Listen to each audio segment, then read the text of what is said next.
नमस्कार. आदरणीय व्यासपीठ आणि माझे सर्व लाडके विद्यार्थी, तुमचा वेळ खूप अमूल्य आहे, त्यामुळे मी तो जास्त घेणार नाही. विद्यार्थी मित्रांनो, ही तुमच्या शालेय जीवनातील पहिली परीक्षा. यानंतर अशा अनेक परीक्षांना आपल्याला सामोरं जायचं आहे, पण त्या ठिकाणी तुमच्यासोबत आम्ही नसणार आहे.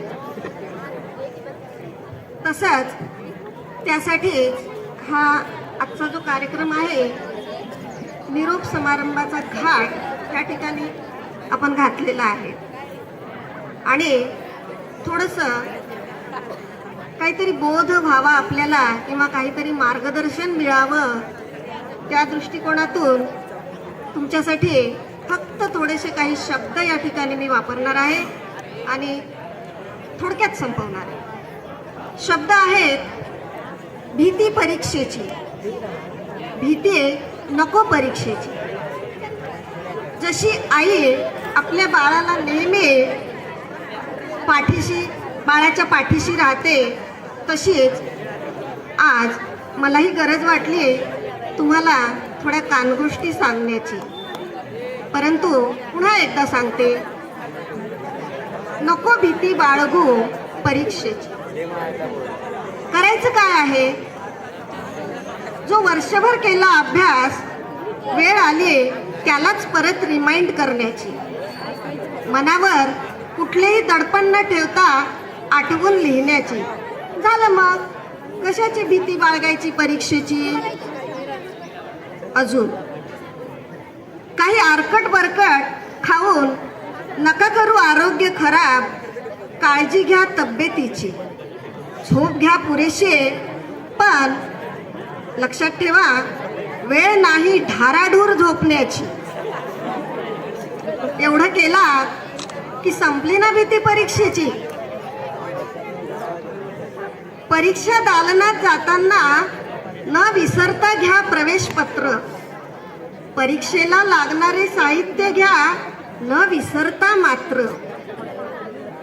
महत्वाचं, नका घेऊ चिठ्ठी चपाटी चुकीची. गरज नाही दुसऱ्याच्या उत्तरपत्रिकेत मान उंच करून बघण्याची. मग वाटणारच नाही भीती भरारी पथकाची.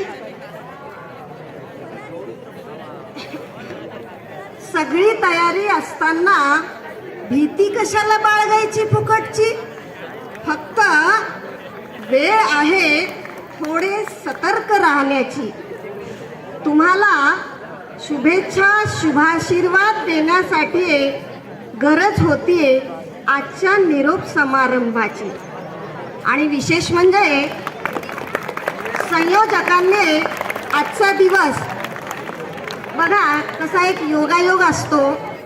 संयोजकांनी आजचा जो दिवस निवडला आहे, तो हिंदू संस्कृतीप्रमाणे आज रथसप्तमी आहे. आणि आजच्या दिवशी सूर्यनारायण रथावर बसून जगात प्रकाश पसरवण्यासाठी सज्ज झाला आहे. तसाच तुमचाही यशाचा रथ संपूर्ण जगभर प्रकाश पसरवून हीच आजच्या दिनी शुभेच्छा.